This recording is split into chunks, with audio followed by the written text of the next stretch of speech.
Let me take a slow breath with you before we begin, because what we are about to talk through is something most people never say out loud. And maybe no one has ever said it to you with honesty and gentleness at the same time. But you deserve that.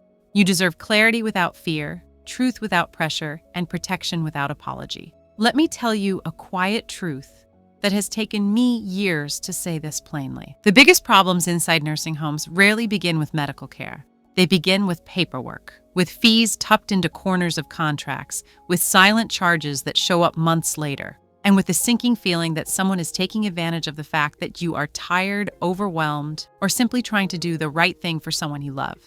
The nursing home secret they do not want you to know is this: you have more power than they tell you, and most of the charges that frighten families into silence are not legally required at all. I want to start with a woman I will never forget.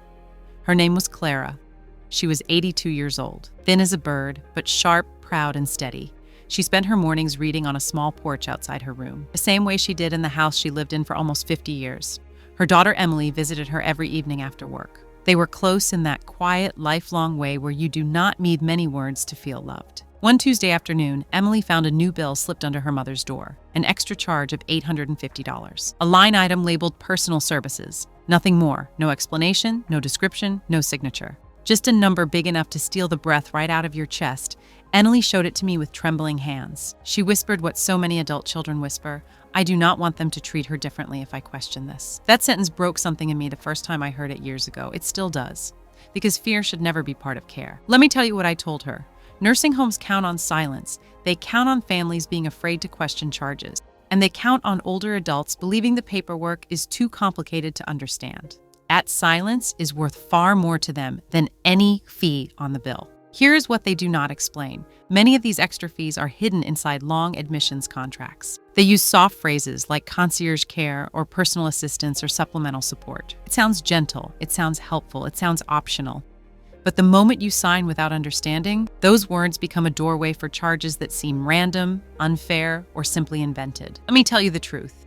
A nursing home is not allowed to charge for anything that is already part of the daily rate. They cannot legally add fees for basic care, basic hygiene, meals, room upkeep, medication handling, or safety monitoring. Those are included by law.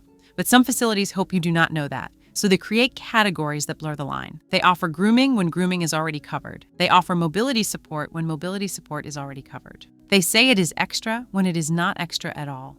This is where fear meets the law. The law says they must provide a clear, itemized contract before admission. The law says they must explain every optional service in writing. And the law says they cannot require a resident to buy services they do not want or do not need. You are allowed to question every line. You are allowed to say no. You are allowed to ask what is included and what is not. And you are not wrong for doing so. Claire's bill for those so-called personal services was unlawful.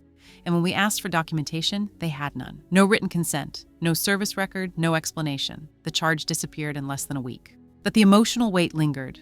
Because for Claire and her daughter, this was not about money. It was about trust. It was about dignity. It was about the sinking feeling that the place meant to protect you is quietly reaching into your pocket instead. Let me tell you another story, because every senior deserves to see themselves in someone else's experience and know they are not alone. I once sat with a man named Robert, 85 years old, former electrician, hardworking, direct, the kind of man who fixed things before they broke. He entered a nursing home after a bad fall. When his first month's bill arrived, it included a daily equipment charge of $42 for something simply labeled device. He asked what kind of device. They told him it was for a mobility aid he never received. When he pressed further, they said, "That is just part of the system." Here is where the truth matters. A facility cannot charge for anything you did not use. They cannot charge for anything you did not request. They cannot charge for anything they cannot prove was provided. The law is not fuzzy on this, but many residents do not know how to challenge a bill, and many families feel guilty questioning staff who also care for their loved one. That is the tension nursing homes count on: emotional hesitation, legal vulnerability. Let me say it clearly. You are not causing trouble when you ask questions. You are protecting someone who depends on you. You are honoring their dignity. You are standing in the place where they cannot always stand for themselves. Now let's talk about contract tricks, because this is where many families feel the most lost. Admissions paperwork is often 30 or 40 pages long. Some sentences are written so carefully that they say nothing while sounding official. Some sections imply you owe for optional services by bundling them under a pleasant title. Some facilities slip arbitration clauses inside paragraphs about billing or quality of care. These clauses quietly take away your right to sue, your right to challenge certain charges, or your right to hold the facility accountable for negligence. Let me tell you the truth. You are allowed to refuse arbitration. You are allowed to ask for a clean copy of the contract. You are allowed to cross out sections you disagree with before signing. And the facility cannot deny admission solely because you exercise your legal rights. They do not tell families this. They rely on overwhelm. But the law was built to protect you even when no one explains it. Let us talk about hidden fees. This is one of the most common ways residents are overcharged. Hidden fees often appear under names like supplemental linens or special care or environmental adjustments. I helped a woman named June who was charged $260 for seasonal climate maintenance. When we asked what that meant, no one could explain it. They removed the charge immediately once they realized someone was paying attention. Let me tell you why this happens. Because many nursing homes have discovered that adding small, confusing fees creates revenue without creating resistance. But the moment a resident or family member asks a direct question, the foundation of that fee crumbles. Because legally they must show what the service is, who requested it, when it was provided, and why it is not part of the basic daily rate.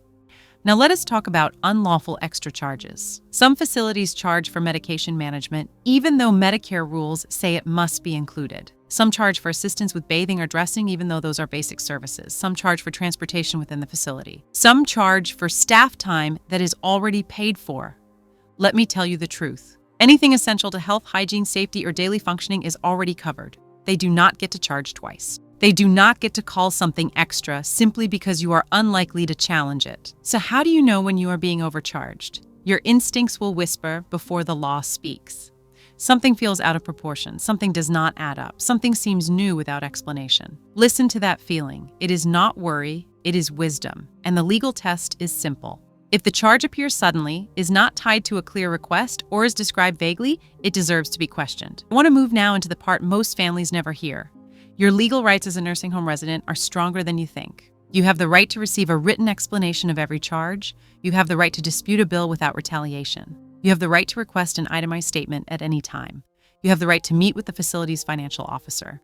You have the right to refuse optional services. You have the right to challenge anything unclear. And you have one more right no one talks about. You have the right to be spoken to with respect, because confusion is not a weakness. It is a sign that the system is not being transparent. So what do you do when the charges keep coming? What do you do when a facility brushes aside your questions? What do you do when the truth seems slippery? You file a complaint. And you are absolutely allowed to do that. You can file through the state's long-term care ombudsman. You can file through your state's licensing department. You can file with Medicare if the resident receives Medicare-covered services. Filing a complaint is not an attack. It is a safeguard. Ombudsmen investigate patterns. Regulators review billing practices, and facilities respond quickly when oversight steps in. Let me tell you how to file in a way that protects you. Keep copies of every bill. Keep notes about every conversation. Ask for everything in writing, and when you file, speak calmly and plainly. I believe we are being charged for services that were not provided. That single sentence carries more weight than you know. You can do this too, even if you feel nervous, even if you feel small, even if you feel unsure. Quiet strength is still strength, and the law listens to it. Let me return to Clara for a moment. After the overcharge was removed, she sat with her daughter on that little porch. She held her daughter's hand and said, "I wish I had known I could speak up."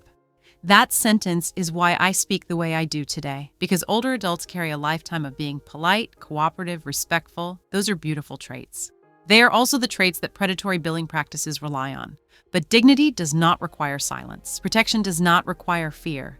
Here's what I want you to carry with you long after this conversation ends. You are allowed to ask questions. You are allowed to slow things down. You are allowed to protect your savings. You are allowed to protect your peace. The law stands beside you even when the paperwork does not. And if any part of this touched something inside you, stay with me for one last moment, because this part matters more than you think. You did not fail the system. The system failed to be honest with you. And the moment you understand that, something inside you settles. Something inside you strengthens. Something inside you refuses to be treated as less than what you are. If this helped you, share it with someone you love.